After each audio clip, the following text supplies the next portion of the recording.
ಪತಿರಾಯ್ರೆ, ಏನ್ ಮಾಡ್ತಿದ್ದೀರಾ?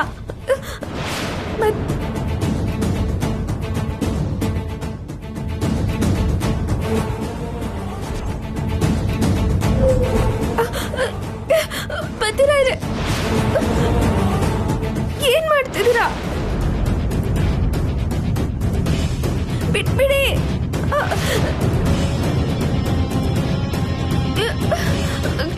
ಬಿಟ್ಬಿಡಿ, ಬಿಡಿ ಪತಿರಾಯ್ರೆ, ಏನ್ ಮಾಡ್ತಿದ್ದೀರಾ? ಬಿಡಿ, ಬಿಟ್ಬಿಡಿ, ಬಿಡಿ ಪತಿರಾಯ್ರೆ.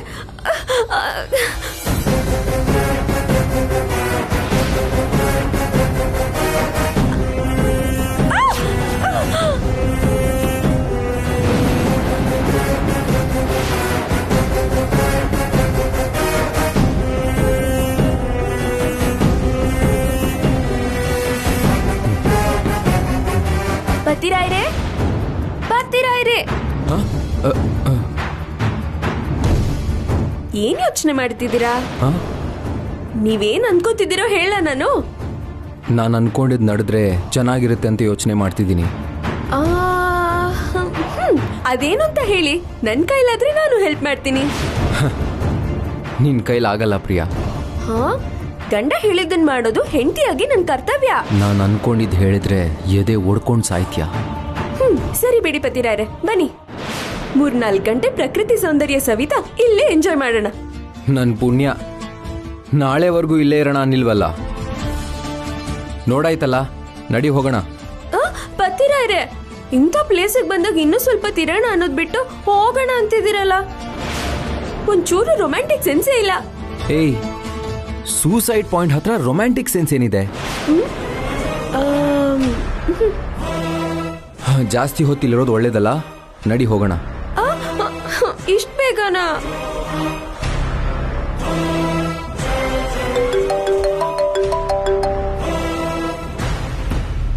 ಹಲೋ ಸರ್, ನಾನು ಸ್ವಾಮೀಜಿ ಮಾತಾಡ್ತಾ ಇದ್ದೀನಿ ಸರ್.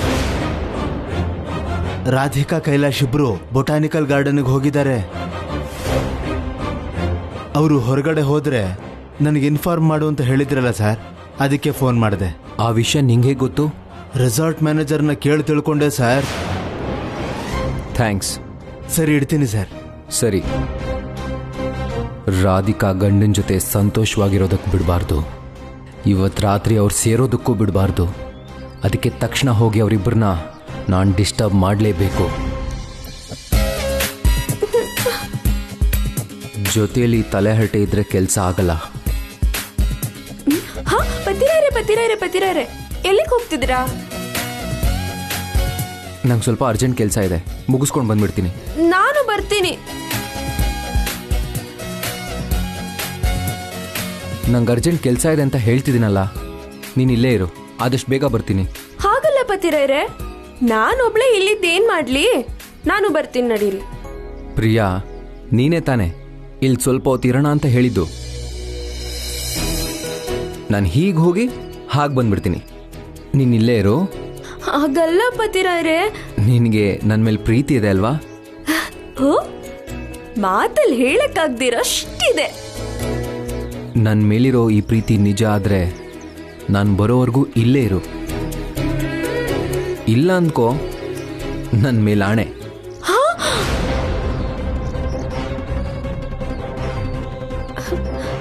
ಆಣೆ ಮಾಡಿ ಸಿಕ್ಕಾಕ್ಸ್ಬಿಟ್ರಲ್ಲ. ಸರಿ, ಹೋಗ್ ಬನ್ನಿ,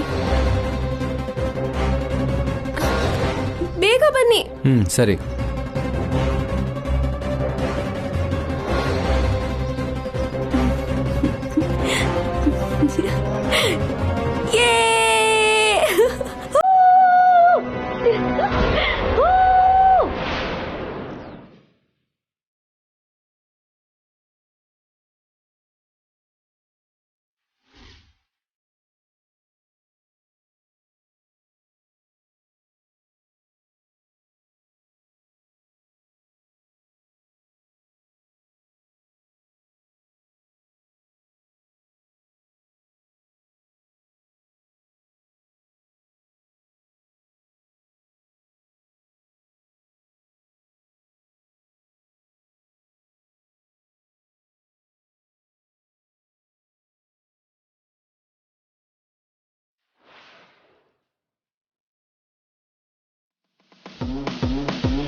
ಹೋಗ್ಬೇಕು ಅಂತ ಹೇಳಿ ಇಲ್ಲಿ ತನಕ ಕರ್ಕೊಂಡು ಬಂದು ಏನು ಮಾತಾಡ್ತಾನೆ ಇಲ್ವಲ್ಲ ರೀ.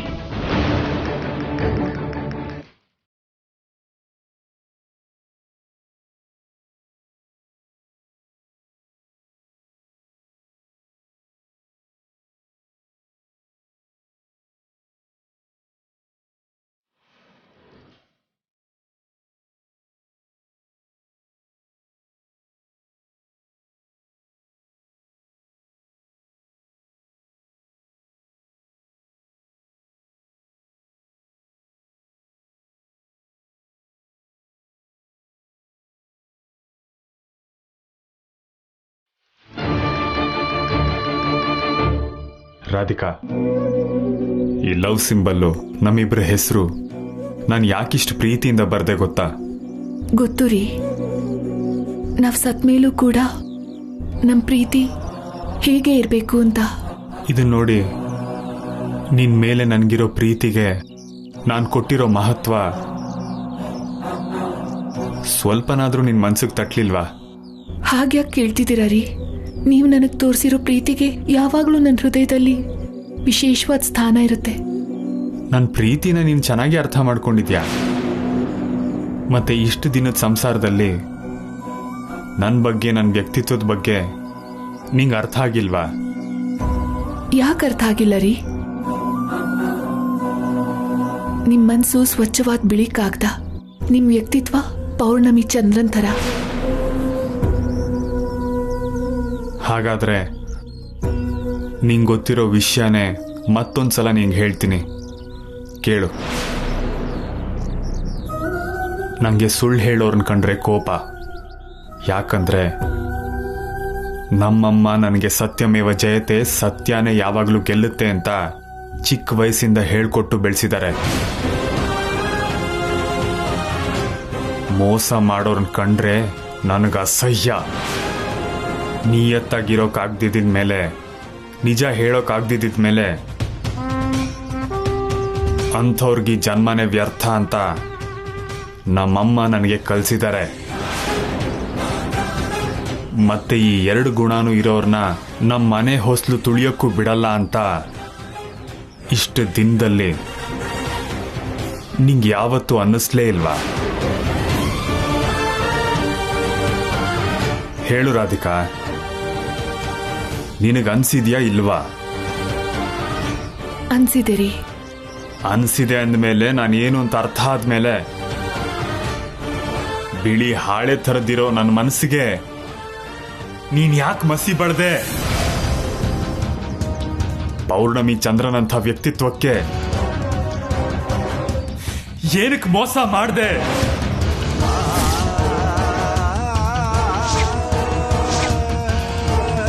ಹೇಳು ರಾಧಿಕಾ.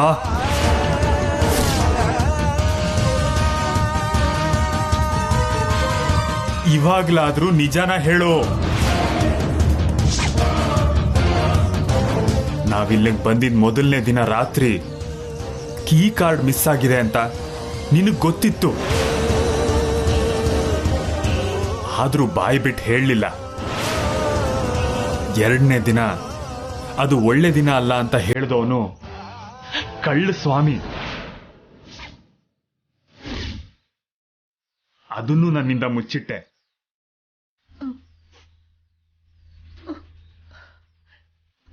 ಹೇಳ್ಬೇಕು ಅನ್ಕೊಂಡಿರಿ, ಆದ್ರೆ ಯಾವಾಗ? ನಾನು ಹೇಳಿದ ಮೇಲೆ ಹೇಳೋಣ ಅನ್ಕೊಂಡ್ಯಾ? ಯಾರೋ ಹುಡುಗ ನಿನ್ ಜೀವನದಲ್ಲಿ ಇದ್ದ ಅಂತ ಫೋಟೋಗ್ರಾಫರ್ ಹೇಳ್ದಾಗ್ಲೂ ನೀನು ನಾಟಕ ಮಾಡಿ ಸತ್ಯ ಮುಚ್ಚಿಟ್ಟೆ.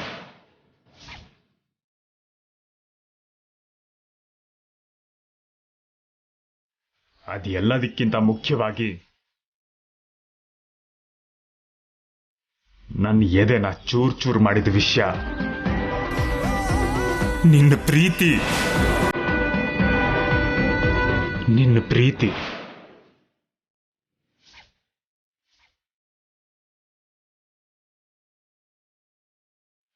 ಈಗಲಾದ್ರೂ ನಿಜ ಹೇಳು ರಾಧಿಕಾ. ನಮ್ಮ ಮದುವೆಗಿಂತ ಮುಂಚೆ ನೀನು ಮತ್ತೊಬ್ಬನ ಜೊತೆ ಪ್ರೇಮ ವ್ಯವಹಾರ ನಡೆಸಿದ್ಯೋ ಇಲ್ವೋ?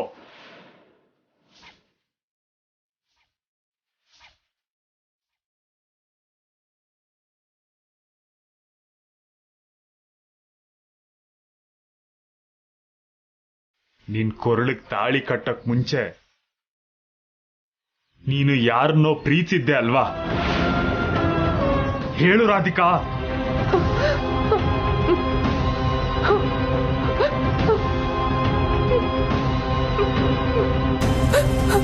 ಹೌದು ರೀ.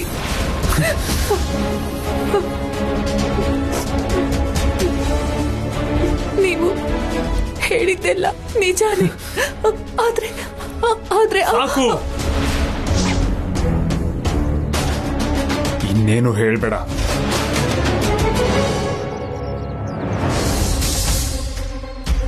ಇನ್ನೇನೇನೋ ಹೇಳಿ ತಿಪ್ಪೆ ಸಾರಿಸೋ ಪ್ರಯತ್ನ ಮಾಡಬೇಡ. ನಾನು ಯಾಕೆ ಹಾಗೆ ಮಾಡಿದೆ ಅಂತ ಒಂದ್ಸಲ ನನಗೆ ಹೇಳೋದಕ್ಕೆ ಬಿಡಿ. ನಿಮ್ಮಿಂದ ನಿಜಾನ ಮುಚ್ಚಿಟ್ಟು ನನ್ನ ಎದೆಯಲ್ಲಿ ಎಷ್ಟು ಭಾರ ಹೊರತಿದ್ದೀನಿ ಅಂತ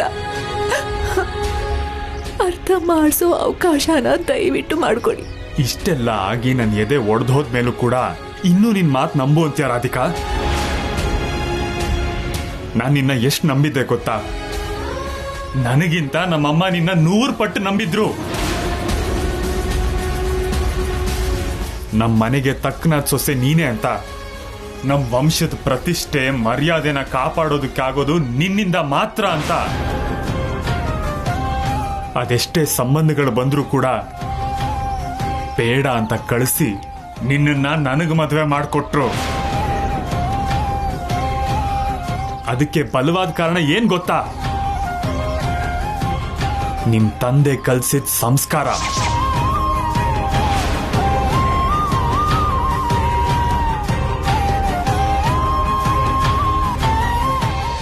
ಹೆಣ್ಣೋಡಕ್ ಬಂದಾಗ ನೀನ್ ನೋಡಿದ ಕೂಡ್ಲೆ ನನಗೆ ಸರಿಯಾದ ಅರ್ಧಾಂಗಿ ನೀನೇ ಅಂತ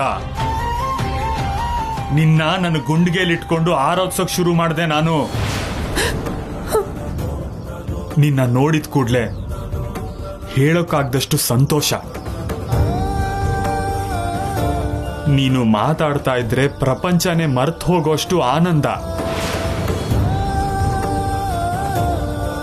ನೀನು ಸುಮ್ನೆ ಮುಗುಳ್ನಗೆ ನಕ್ರೆ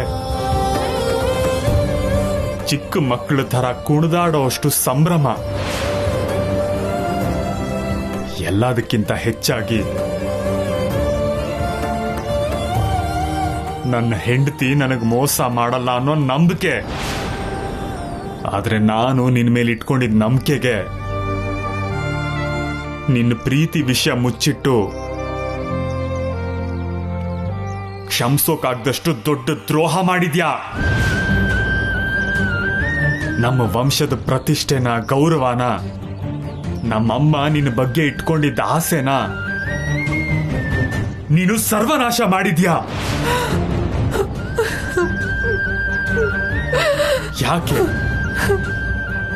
ಯಾಕೆ ಹೀಗೆ ಮಾಡ್ದೆ ಹೇಳು? ನಾನು ಮೋಸನೂ ಮಾಡಿಲ್ಲ, ದ್ರೋಹನೂ ಮಾಡಿಲ್ಲ. ಒಂದೇ ಒಂದ್ಸಲ ನಾನು ಹೇಳೋದ್ ಕೇಳಿ. ಅದು ಅಗತ್ಯ ಇಲ್ಲ. ಇಲ್ಲಿವರೆಗೂ ನಮ್ಮನ್ನೆಲ್ಲ ಒಂದು ಮಾಯಾಜಾಲಕ್ಕೆ ತಳ್ಳಿ ಭ್ರಮೆನಲ್ಲಿ ಬದುಕಿಸಿ ನೀನು ಒಳ್ಳೆಯವಳು ಅಂತ ನಂಬಿಸಿದ್ ಸಾಕು. ಈ ಪಂಚಭೂತಗಳ ಸಾಕ್ಷಿಯಾಗಿ ಇದೇ ಜಾಗದಲ್ಲಿ ಐ ಲವ್ ಯು ಅಂತ ಕೊರಳೆತ್ತಿ ಕೂಗಿದ್ದೆ. ಅದೇ ಪಂಚಭೂತಗಳ ಸಾಕ್ಷಿಯಾಗಿ ಕೊರಳೆತ್ತಿ ಹೇಳ್ತಾ ಇದ್ದೀನಿ, ನನಗೆ ನಿನ್ನನ್ನು ಕಂಡ್ರೆ ಇಷ್ಟ ಇಲ್ಲ.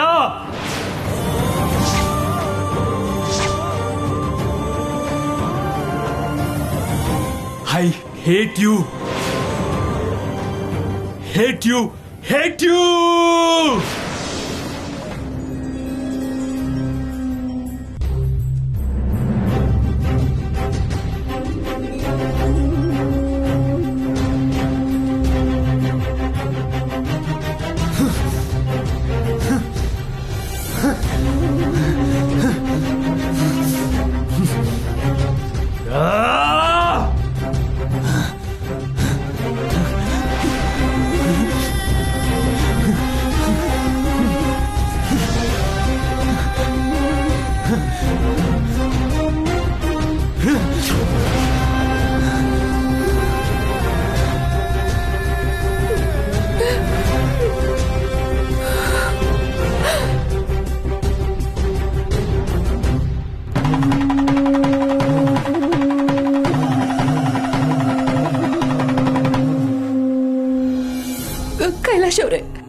ಮಾಡ್ಬಿಟ್ಟವ್ರೆ. ನಾನ್ ಮೋಸ ಮಾಡಿಲ್ಲ, ನಾನ್ ಮೋಸ ಮಾಡಿಲ್ಲ ರೀ.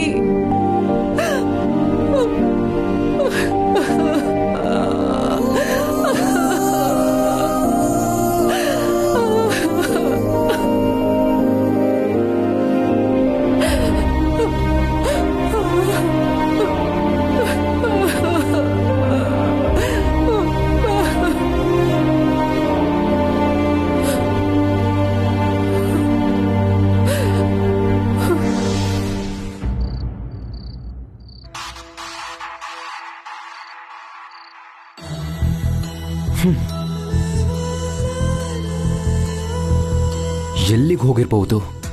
ಎಷ್ಟು ಹುಡುಕಿದ್ರು ಸಿಗ್ತಾನೆ ಇಲ್ವಲ್ಲ.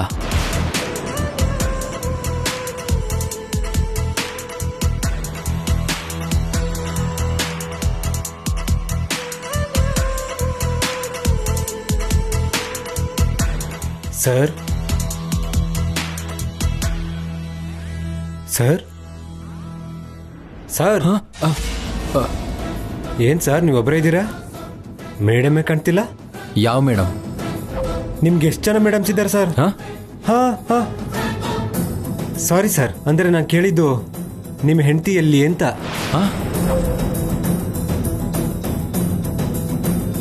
ಸರ್ ಏನ್ ಸರ್ ಇದ್ಕಿದಂಗೆ ಅಷ್ಟು dull ಆಗ್ಬಿಟ್ರಿ?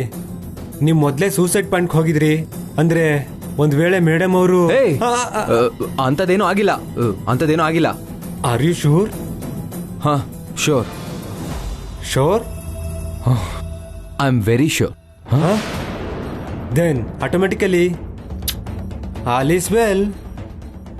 All is well. All is well. All is well. All is well. All is well. All is well. All is well. ನೀನ್ ಕಳ್ಸ್ಕೋ.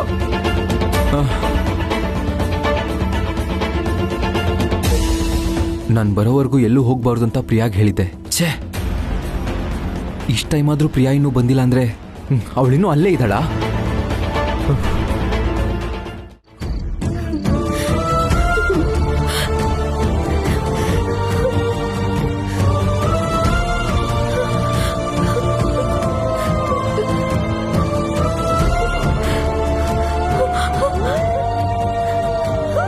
ನನ್ನ ಮೇಲಿರೋ ಈ ಪ್ರೀತಿ ನಿಜ ಆದ್ರೆ ನಾನು ಬರೋವರೆಗೂ ಇಲ್ಲೇ ಇರು. ಇಲ್ಲ ಅಂದ್ಕೋ, ನನ್ನ ಮೇಲಾಣೆ. ನನ್ನ ಪತಿರಾಯರು ಇಲ್ಲೇ ಇರಬೇಕು ಅಂತ ಆಣೆ ಬೇರೆ ಮಾಡಿಸ್ಕೊಂಡಿದ್ದಾರೆ. ನಂಗೆ ತುಂಬ ಹಸುವಾಗ್ತಿದೆ, ಸಿಕ್ಕಾಬಟ್ಟೆ ಬಾಯಾರಿಕೆ ಆಗ್ತಿದೆ, ಕತ್ಲು ಬೇರೆ ಆಗ್ತಿದೆ. ಅವ್ರಿನ್ನೂ ಬರಲೇ ಇಲ್ವಲ್ಲ, ಯಾವಾಗ ಬರ್ತಾರೋ ಏನೋ.